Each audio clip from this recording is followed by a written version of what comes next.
way if they miss the shut that's about to happen, there's another shut.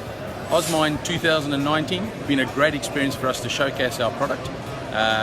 The exposure we've received this weekend has been absolutely fantastic. It's given us the opportunity to promote our product, show people what is out there, and would like to thank Resource Industry Network for bringing us along to this and showcasing what the Mackay region has to offer as an engineering and innovation solution. So thanks very much, and thanks to all that came.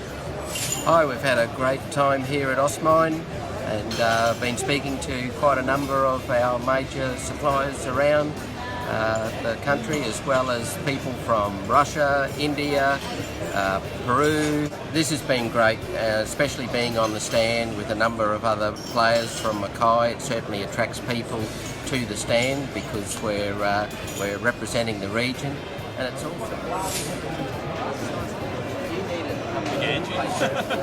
So we've had a great time here down at the Austmine Conference.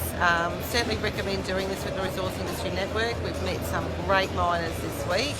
G'day everyone, here at Austmine with Resource Industry Network and Mackay Regional Council representing the Mackay region. We're one of the exhibitors on the stand today, and we've been here for 2 days, having a really good response from lots of delegates, and it's been a really good conference so far. So I encourage everybody to get involved if you ever get the opportunity.